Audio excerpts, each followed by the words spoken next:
consideración y es cómo llegaron acá muchos religiosos a América.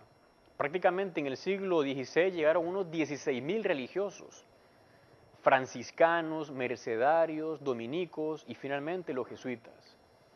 En el año 1524 llegaron a México los primeros franciscanos. Apenas habían pasado 3 años, 1521, de cuando cayó Tenochtitlán, cuando ya Hernán Cortés pudo conquistar México. Más o menos, ¿cómo se resume la historia de en América o el inicio? 1492 fue descubierta América y estuvieron unos 30 años en las islas, los españoles, hasta que en 1521 ya por fin México fue conquistado. Los españoles conquistan, eran como 500 nada más, y vencen a los aztecas, que eran miles, porque los aztecas tenían un imperio que era tirano y que tenía sometido a varios pueblos. Por eso cuando llegan los españoles, los demás pueblos indígenas se unen a ellos y les ayudan a derrocar a ese imperio azteca. Cayó la maldad de ellos y surgió la bondad, la verdad del verdadero Dios, valga la redundancia.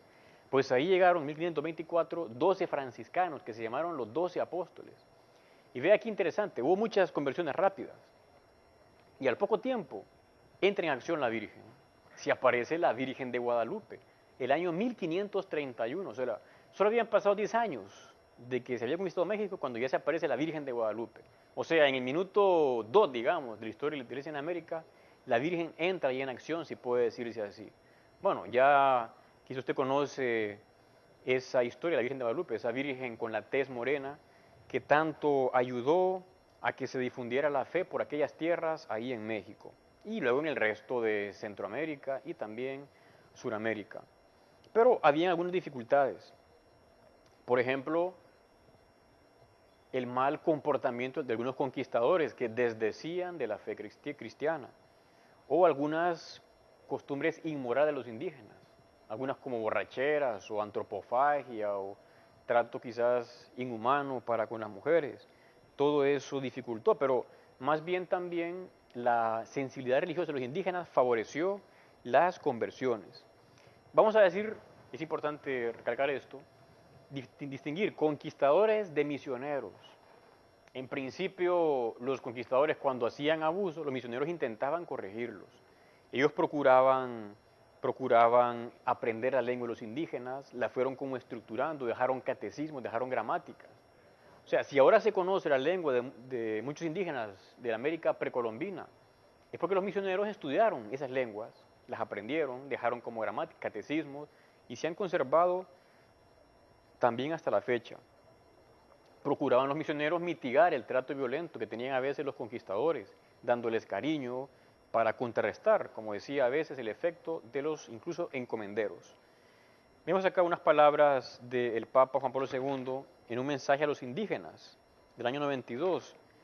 Dice la Iglesia que con sus religiosos, sacerdotes y obispos ha estado siempre al lado de los indígenas. ¿Cómo podría olvidar en este quinto centenario los enormes sufrimientos infligidos a los pobladores de este continente durante la época de la conquista y la colonización? Hay que reconocer con toda verdad los abusos cometidos debido a la falta de amor de aquellas personas que no supieron ver en los indígenas hermanos e hijos del mismo Padre Dios. O sea, el Papa Juan Pablo II está hablando de reconocer los abusos que hicieron algunos de los conquistadores, pero nunca ha dicho, como algunos han pretendido decir, que la Iglesia Católica pidió perdón por todo lo malo que hizo en América. No, no tiene sentido. La Iglesia no es mala, es buena. La Iglesia es el cuerpo de Cristo, esposa de Jesucristo. Algunos en la Iglesia se han portado mal, y sobre todo en este caso los conquistadores, la mayoría de los misioneros intentaron hacer las cosas bien. Luego hubo también muchos laicos cristianos que procuraron con su vida difundir la fe en todos los niveles, en aquellas recién fundadas sociedades en América. Y algunos se portaron mal. Pero bueno, en el fondo, como el Papa ha dicho antes, es un cuadro, y lo repito, de luces y sombras, más luces que sombras. Ahora pasamos a otro apartado que se llama Evangelio y Cultura, promoción humana, que es para darnos cuenta los frutos también humanos que hubo en la evangelización de América, en el descubrimiento. Una vez decía alguien, como en pocos siglos en América se vertió toda la cultura que llevaba miles de años acumulándose en Europa, en África y en Asia. En pocos siglos se vertió esa cultura en América. O sea, fue una gran ganancia la que recibimos. Por ejemplo, vamos a decir que se elevó la dignidad humana de los indígenas, facilitando el vivir en ciudad y estableciendo cabildos indígenas. Cuidaron para la posteridad su idioma y costumbres. Estas últimas sí estaban de acuerdo con la ley natural. Fortalecieron la familia, la monogamia y la castidad. O sea, humanamente para los indígenas supuso un gran avance el que llegara la fe cristiana y todas esas costumbres buenas que traían los españoles. Fortalecer la familia, la monogamia, o sea, hombre y mujer, no hombre con varias mujeres, o al revés. Vivir la castidad que tanto enriquece e ilumina a la persona. Vemos, por tanto, cómo sirvió, y a la vez se mantuvieron costumbres, algunos bailes o no sé, otras cosas de América, de los indígenas, si estaban de acuerdo con la ley natural, si no, ¿para qué? Mejor que se quitaran, lógicamente, porque lo que va contra la ley natural ofende, hiere a la misma persona. Procuraron también desterrar las borracheras, la antropofagia y las mutilaciones.